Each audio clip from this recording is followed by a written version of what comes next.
So, good afternoon, everybody. Welcome to this seminar, which is part of our both on the series of seminars we have been running in the ethics think group of IPSL, Groupe de Réflexion Éthique, but also part of a series of presentations we are wanting to organize within our new center at IPSL, the Center for Climate and Society. So today we're very fortunate to have Mike Hulme. I'm sure many of you know him. So Mike Hulme is a professor of human geography at the University of Cambridge. And prior to that, he spent most of the last 25 years, from what I've just heard, at University of East Anglia in Norwich, where he was the founding director of the Tyndall Centre for Climate Change Research. Mike has had a long and active service for IPCC as well. He was a CLA for the coordinating lead author for the third assessment report.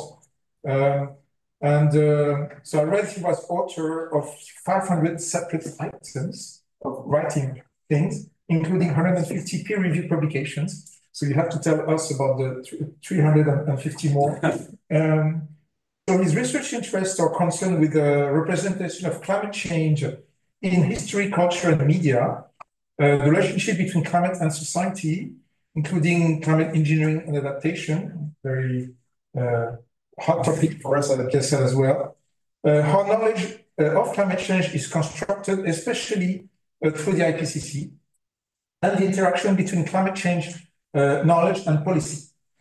So Mike published many books, including the acclaimed Why We Disagree on Climate Change in 2009, which certainly has a large influence on the vision of many people on climate, its place in society, including my vision, to have a strong influence. Today we'll present his latest book, which we have here, Climate Change Isn't Everything, which challenges the reductionist and myopic, you say in English? Myopic. Learning a new term, well, we have in French, but the pronunciation is English, I'm learning. Framing of climate policies around global temperatures and net zero targets. So Mike writes a blog on his website, which you can find at mikehulme.org, and I find it always very inspiring. So please go there. And also, we are very fortunate that Mike is giving 2 seminars at IPSL this time. And tomorrow he will be at LSE at the invitation of the early career scientists at LSE to talk about the advocacy of scientists. So I really invite you to either go to LSE or follow it online. So on this, Mike, the floor is yours. Yeah, thank you. Thanks, Eric. And thank you for the opportunity to talk about this book, Climate Change Isn't Everything. It sort of is, it's quite strange given that my entire career, now 40 years plus, and actually to go back to my student days as well, as a PhD student with undergraduate. Pretty much my entire career and my entire educational experience has been about climate change. So it sort of feels like slightly odd to me now making this claim that climate change isn't everything.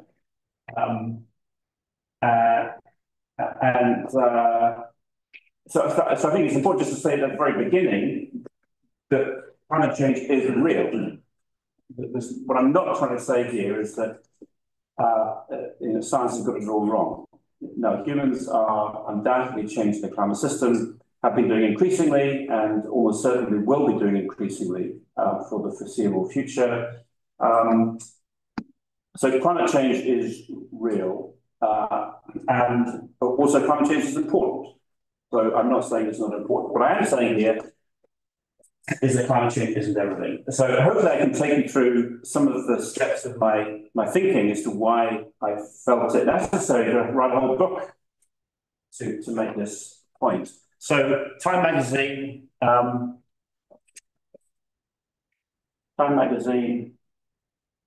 in 2021. Oh, good stuff. It was running before. Click here. Yeah. Yeah, that's it. So yes, so Time magazine back in April 2021, front page, climate change is everything. So in a sense, I'm riffing off this to make at least make an argument, and you know, we'll see whether I'm able to persuade you about this or not. So I start off with this example. What sort of things does climate change cause? So this was in the summer of 2023. Made the headlines in Britain anyway. World Scout Jamboree. This was the gathering of all of the scouting movements around the world, boys and girls meeting in Korea, South Korea. American and British groups pull out over extreme heat. So this was presented as a consequence of climate change. This gathering of all of the scouting movements had to be abandoned halfway through because of climate change, because of a heat wave hitting South Korea. Hundreds of teenagers were falling ill from the heat wave, and so on. Does climate change cause this? Well, actually, what was going on here was something much more complicated than just a heat wave. Some of these photos show what went wrong at South Korea's World Scout Jamboree. Actually, a lot of things went wrong, and quite a lot of things have been pointed out to the organisers before the Jamboree even started in South Korea. All of these issues were raised by delegations and domestic politicians beforehand. And this comment down here, Aquagod aside, there were plenty of other problems and so on. Non, en vrai, mettre le son, il était meilleur, non, Elsa? So I use that as an opening example. C'est meilleur. Part of my argument here about why climate change is everything. More and more things seem to have been enrolled as a consequence of climate change. It's a go-to explanation for anything and everything that seems to be going wrong. And we see other examples of this. These are well-known examples. I've written about this one back in 2015, the Syrian civil war, and then the flow of migrants out of Syria in the years after that, 2015 here, leading up to the Paris COP, of course, in 2015. Climate change has opened the gates of hell. Again, can we actually say climate change caused the Syrian civil war and therefore caused the further migration into Europe? I don't think we can. And if you want to be convinced, then read this book here by a Syrian geographer, Maudawdi, about the origins of the Syrian conflict. Clearly, there were an awful lot of other things going on in Syria. Before the drought, the drought was real for 2 or 3 years in northeast Syria.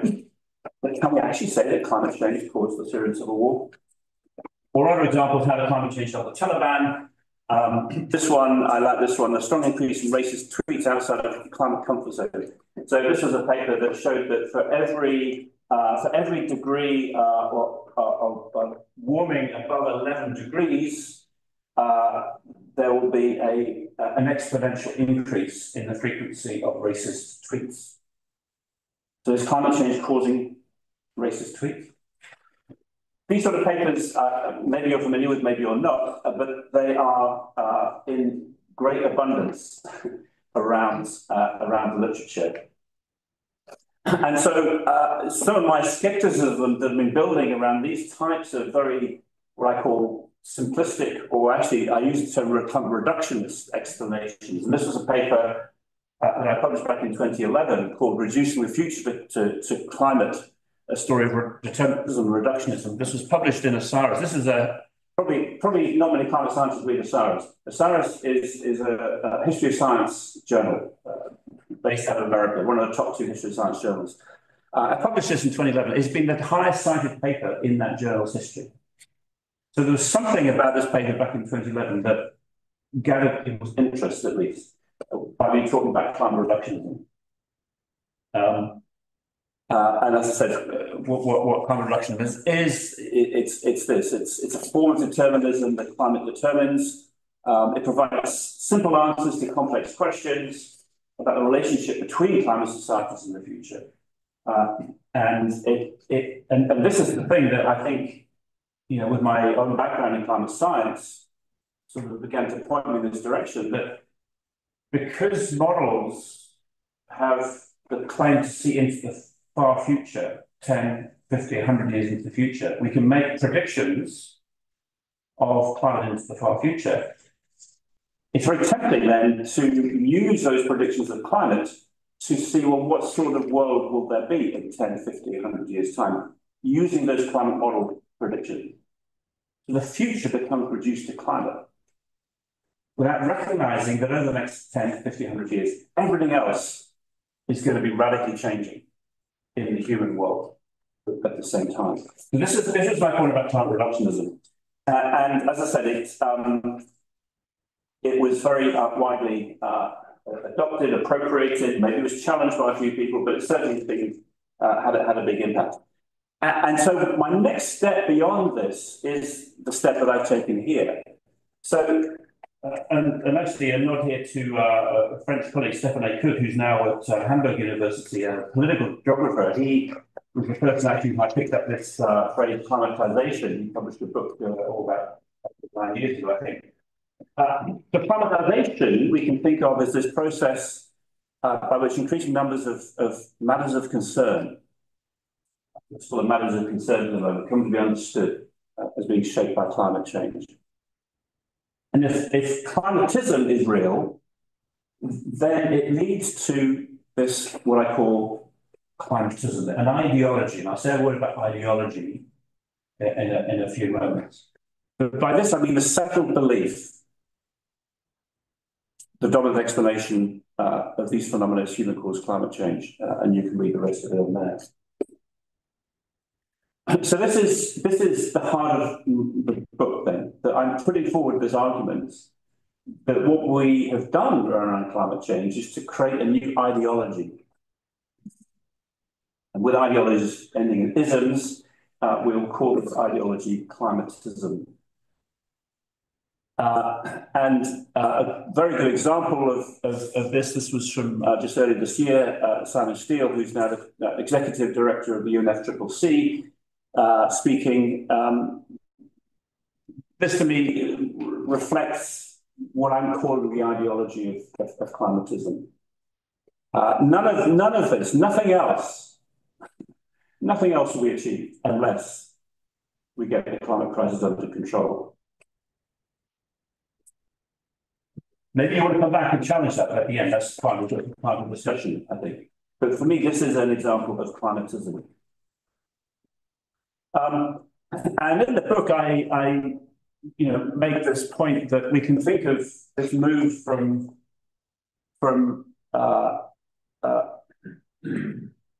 in this case, racialization, from race to racialization to racism, from climatization to climatism. And again, in a very simple way, racialization is this process by which we reduce people to their identities defined by race, and racism becomes the ideology, settled belief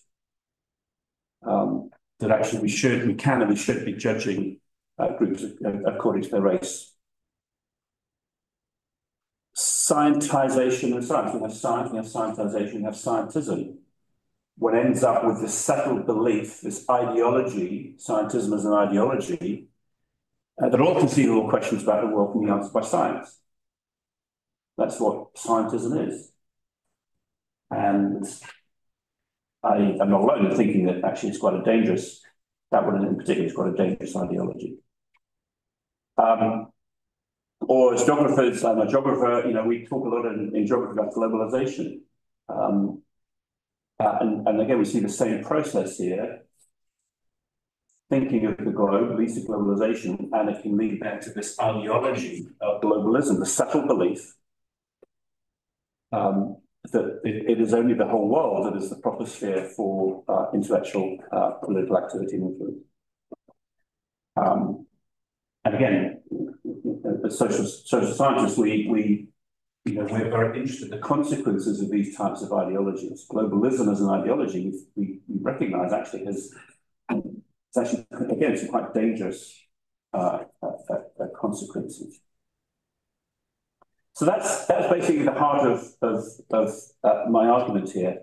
But let me take us through then a few other steps that I hope begin to illustrate why I think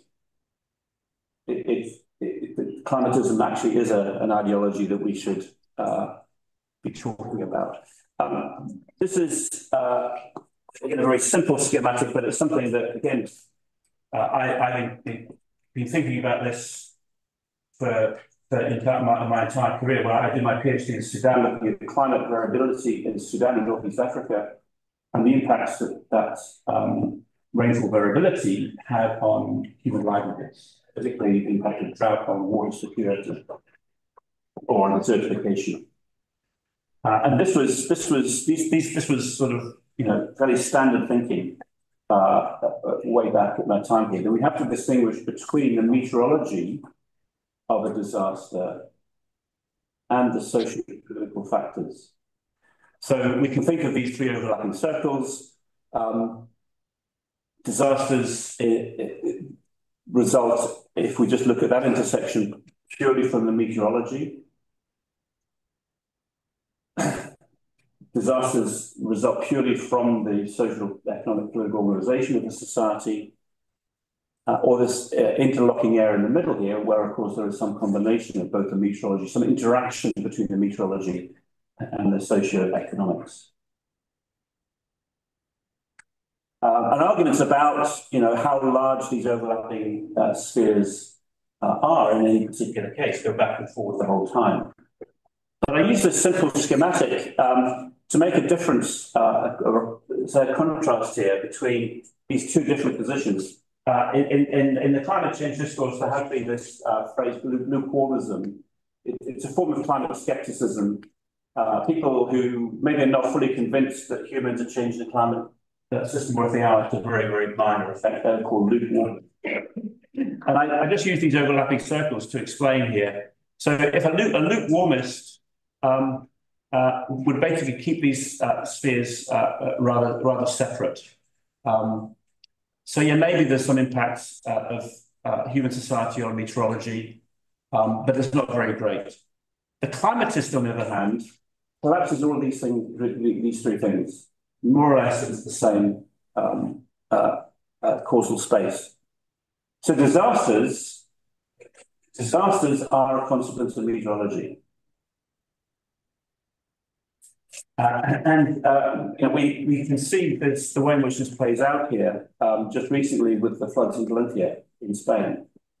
What caused that flooding? Was that flooding caused by climate? Was it caused by meteorology? Was it caused by climate change? Was that meteorology to some degree exacerbated by human-caused processes in the atmosphere? What functions actually did the sociopolitics of that area of Spain play in creating the disaster? Yes, there's some very, very heavy flooding, exceptional flooding. But the disaster itself cannot be put solely at the feet of the meteorology, even less solely at the feet of climate change, unless you've gone through this very difficult exercise of trying to understand the different factors involved in how a particular hazard, meteorology, turns into a disaster. Loss of life, loss of ecological function, loss of economic assets. So the climatists would not want to go down that route, and they would just say that it's caused by climate change. So that also is by way of setting. Ideology, it's worth just stopping this because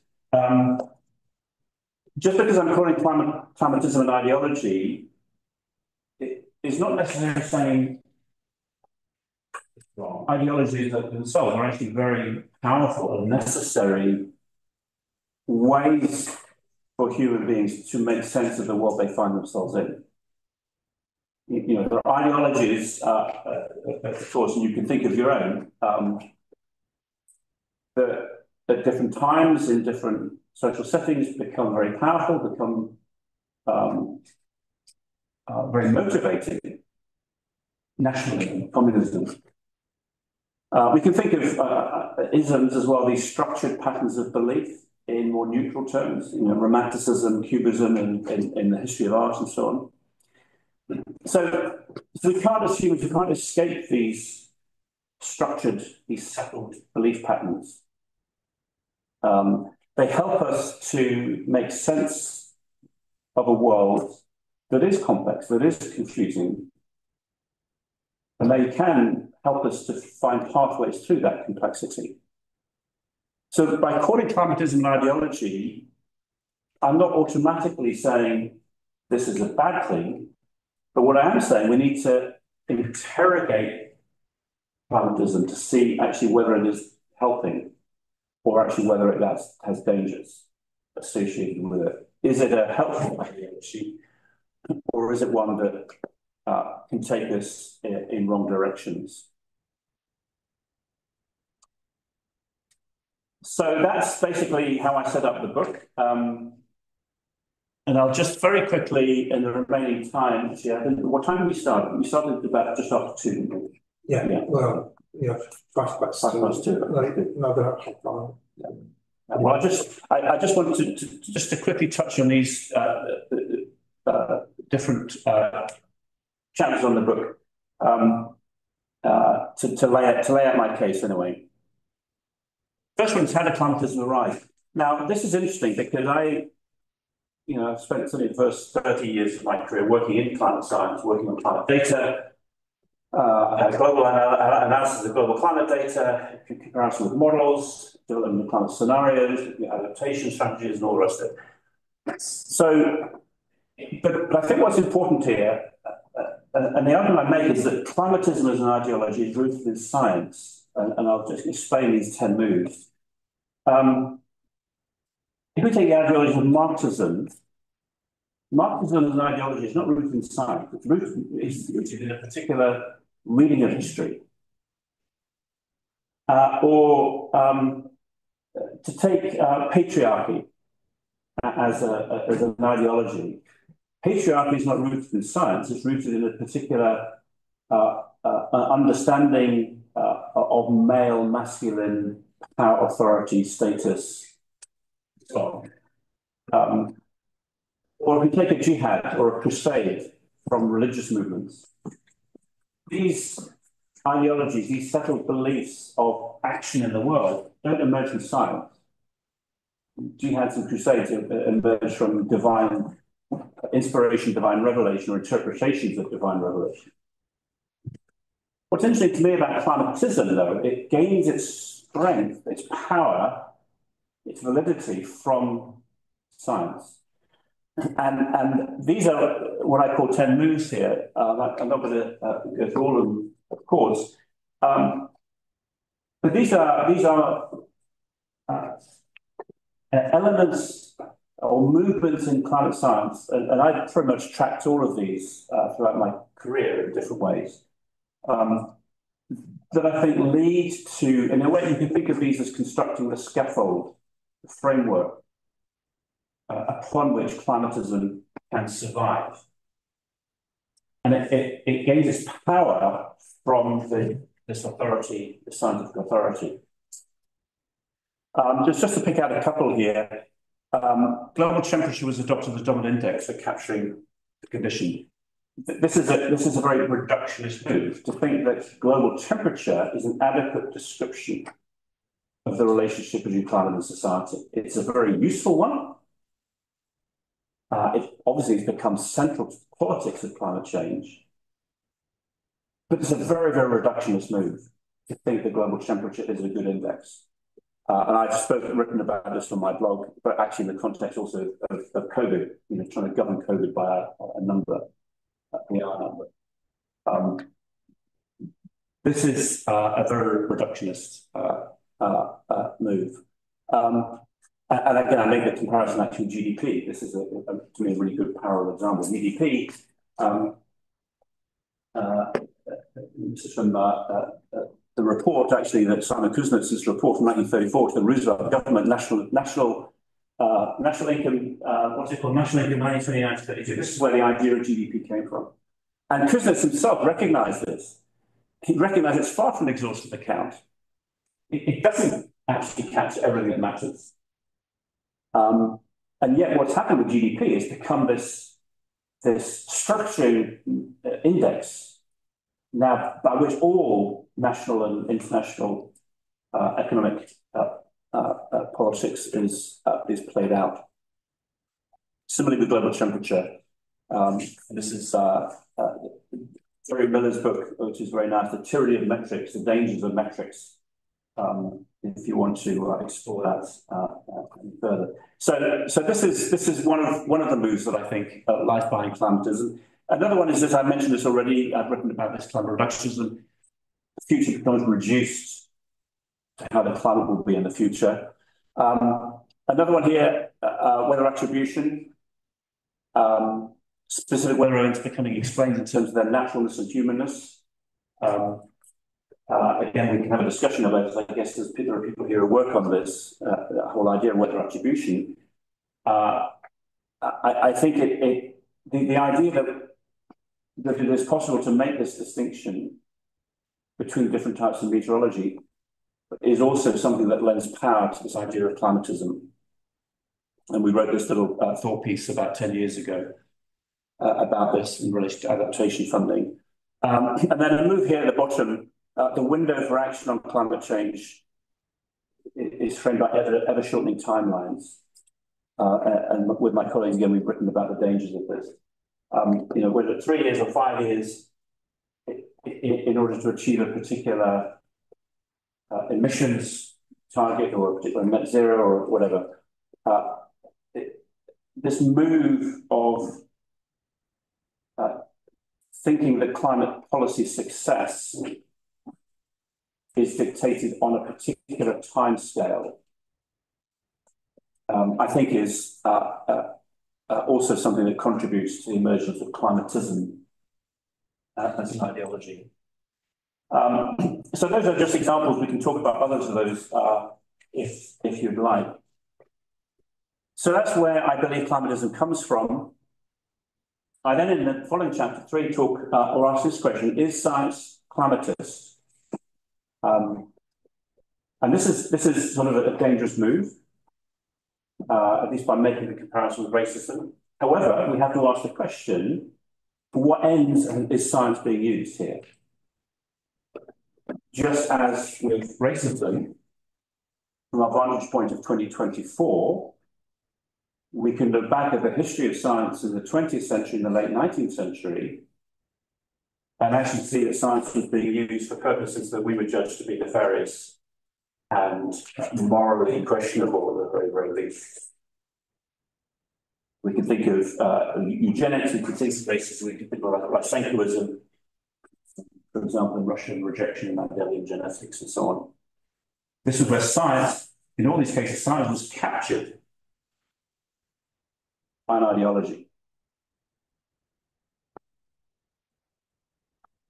So my question is, can we, in a similar way, begin to identify ways in which climate science has become captured by an ideology?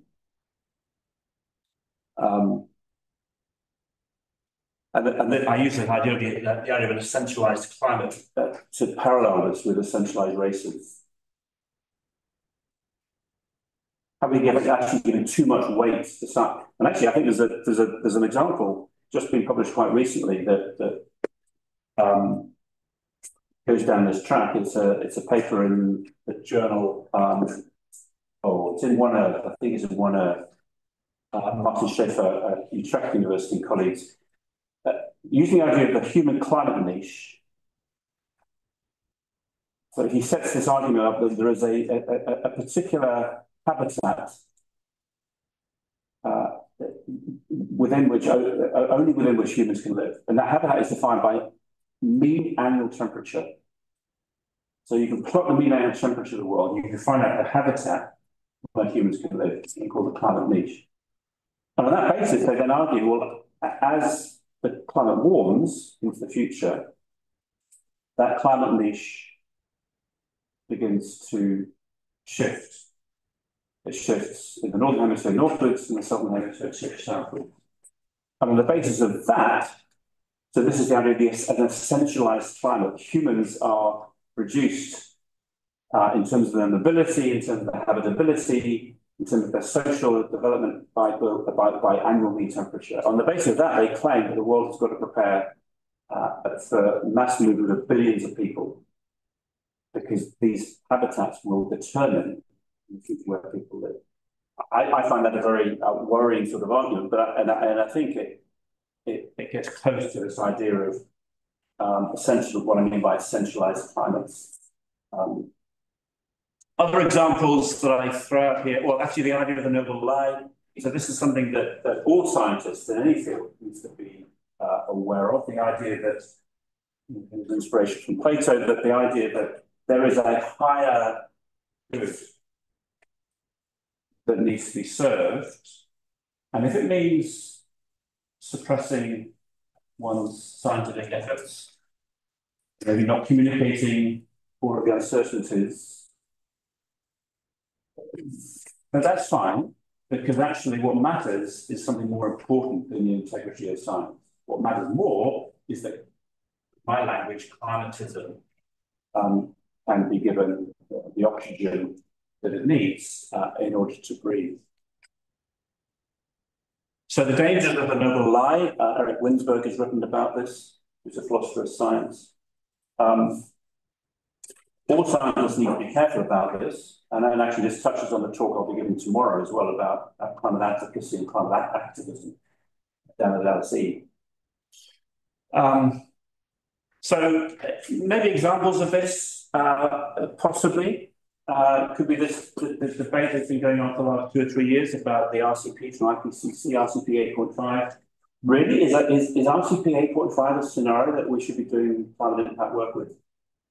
Given that actually RCP 8.5 sees a massive expansion of coal production around the world over the next 50 years. I mean, whatever else we haven't been able to do, we clearly have, in my view at least, started the world on a pathway that is exiting from coal. Oil and gas may be different, but at least with coal. RCP 8.5 is therefore deemed to be an implausible scenario. So why are scientists still doing impact analysis of 8.5? Roger Pilkey has written about this. Housefather and Peters wrote about this a couple of years ago, a few years ago now. It's a zombie scenario. So why are scientists still using it? So these are perhaps examples of ways in which science can, at least around the margin, become climatist. It becomes in part captured by this bigger ideology. Chapter 4 is about why climatism is alluring. Why then? I say that its roots are in science, but why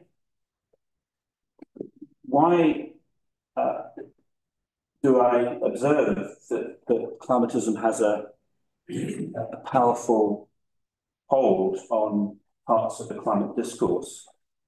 So I have 4 reasons. I think it offers a master narrative.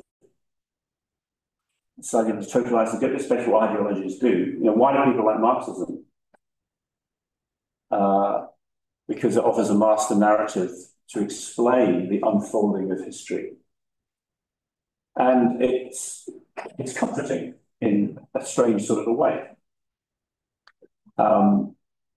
This idea of the Gnostic tone, there's something about climatism that I think at a psychological level plays off this idea of special knowledge, which is what Gnosticism is in religious terms.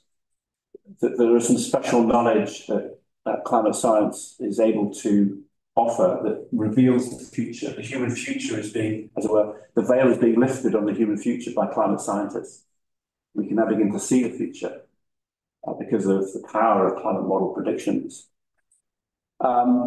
It has a rather simple moral framework, Mediceanism. There are 2 warring moral powers in the universe, the pure good and the pure evil. And quite a lot of climatist discourse ends up having to be framed in terms of goodies and baddies. And I've crossed swords with Michael Mann in America about this. Criticised him. I think he plays on this Nietzschean instinct far too much, as do others as well. And then the apocalyptic rhetoric. There's an allure about the apocalypse.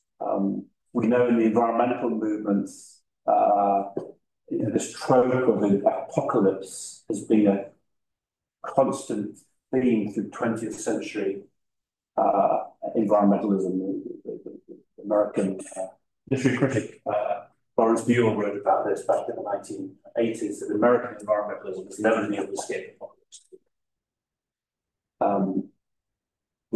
There's this sort of sense in the environmental movement that endings are perpetually awaiting upon us. And the film from when was the film?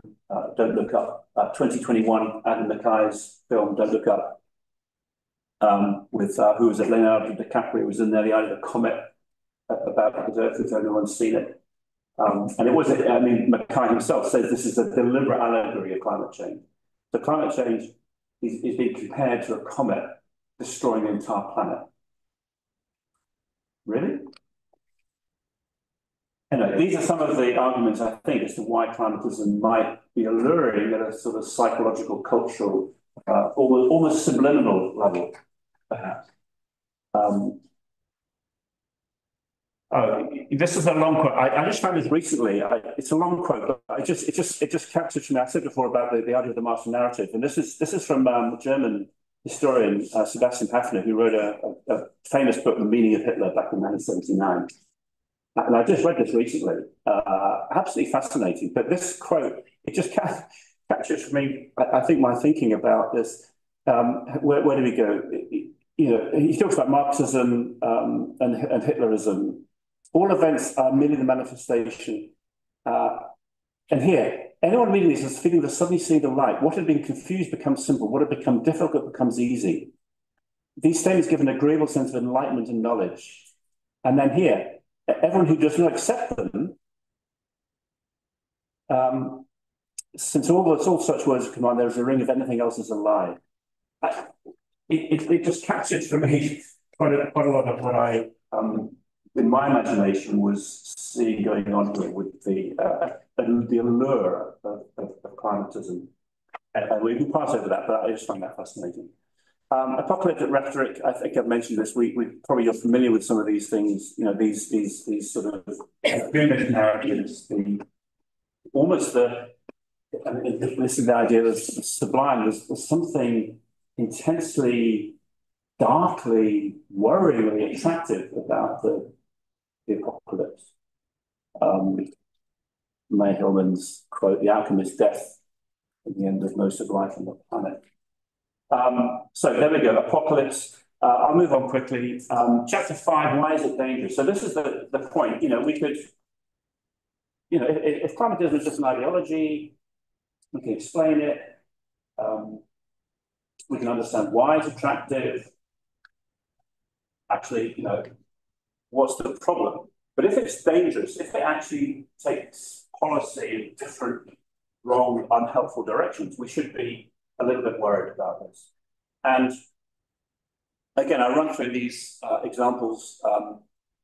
Reductionism, we talked about, it offers a single causal explanation for things, which actually isn't the basis for good policy making. Deadlinism, I've talked about the idea of cliff edges, times after which it's too late to do anything. The anti-democratic impulse, suppressing dissent. If one really thinks that all protagonists in the climate debate are divided into two groups, those with you and those against you, then there is no room, there is no space for democratic deliberation. I could talk more about that. Perverse outcomes, and it depolitizes. So I've got an example about these last 2 points. The biofuels example, the EU Biofuels Directive well-intentioned, of course, was to reduce the fossil carbon content of vehicle fuels in the EU. They introduced in 2003 this policy: 10% of all vehicle fuel should be sourced or should be biofuels. What this led to was very significant expansion of oil palms, particularly in Southeast Asia. This quote is taken from an article that an American journalist wrote back in 2010 about the consequences of oil palm expansion in the island of Sumatra. So here, Anna expressing the consequences of EU's biofuel policy. So this is what I mean by James. It leads to unintended consequences if you think only in terms of carbon reduction. And actually, after a lot of lobbying, you know, this policy has been so you agreed to ban palm oil for biofuels in 2021 and ban crop-based biofuels completely by 2030. So probably we've gone around an entire circle. It's taken 25 years to go around this entire circle. And the consequence, we've seen people in particular parts of Southeast Asia losing their livelihood, losing their economic security. And the other example is solar climate engineering. Again, it seems to me that if some of the elements of climatism, reducing climate to global temperature, seeing as a deadline, if 1.5 is passed, it's game over, or if net zero isn't reached by whatever, it's game over. This lends weight to this idea of direct intervention with climate to bring down the global temperature. An intervention that probably would work. I mean, it's basically mimicking volcanic processes. I've got no skepticism that if you put enough particulates to mimic this, then you probably could bring global temperature down. But it has all sorts of other manifestations that are far less known and that seem to me to actually further complicates the environmental physics of the climate, but also it complicates even further the global geopolitics. If this is seen as a solution to climate change. But it's all done in the name of climatism. And we have seen, you know, this has been around, this idea has been around, of course, so, what was it, Cripson first put it out there in 96, 30 years, it's been around for 30 years, but we've seen a particular increase in financial and political attention to this idea just in the last 3 or 4 years, or even just in the last 1 or 2 years even. In the UK, there's now a £50 million research programme under the Blue Skies RAF programme to look at solar climate engineering in simulation, initially in simulation. There's a new investment firm. Did I make a note of it? Not down here. There's a new investment firm in the City of London that is putting up tens of millions in order to provide financial support for solar engineering technologies. And we can talk about this. My point is that this comes out of climatist thinking, and I find it disconcerting, if not worrying. And then finally, if not climatist, then what? So so it's all very well, of course, to criticise. So I think my key points here would be, and this is a challenge of science, is that a little bit more humility, a little bit more openness and directness about what is known and what is not known. Beware of a noble lie. Beware of tailoring your science or your science communication in order to serve a particular political goal. And again, this is something I'll touch on tomorrow. Technology and humility, this was Sheila Jasinov's terminology, who's an STS scholar at Harvard.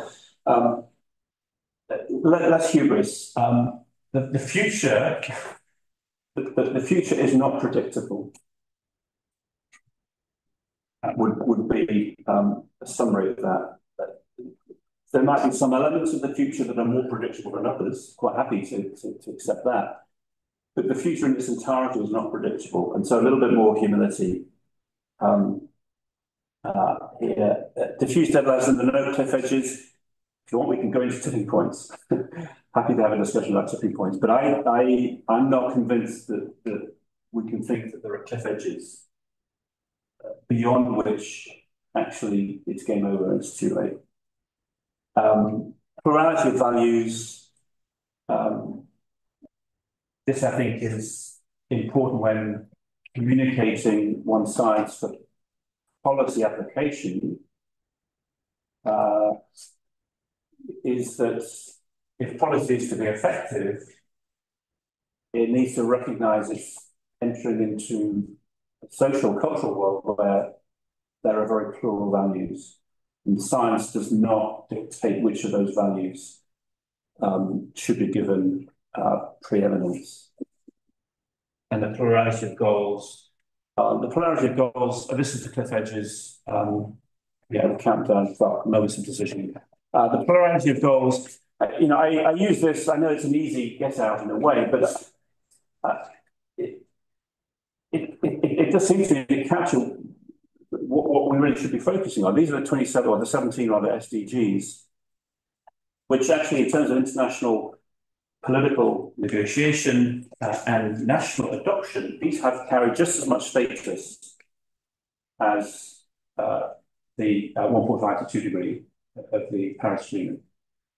These have been ratified. They've been ratified by most countries around the world, and they recognise actually that the world is not reduced to climate. There are other welfare goals, social, economic, political goals that really, really matter. So when I say climate change is everything, in the sense, shorthand, what I'm thinking of is no, this is everything, and even this isn't everything. But we should be focusing a lot more on the widening of our vision when thinking about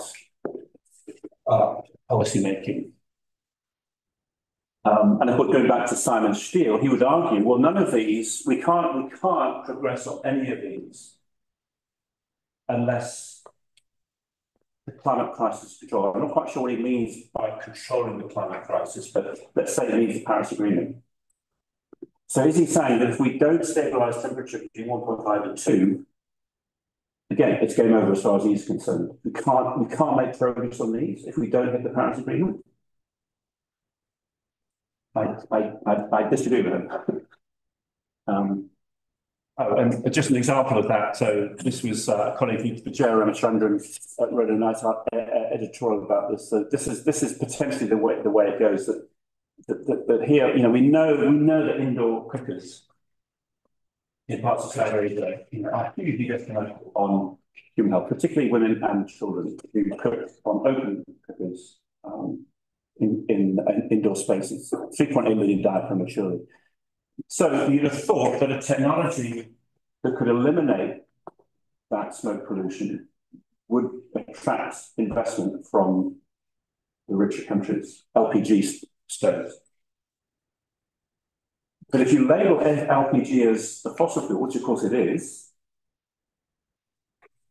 then it doesn't get the investment that would otherwise get. But here, in the name of a higher good, this is a noble line, in the name of higher good, stopping climate change, women and children are continually being subject to death-producing smoke pollution.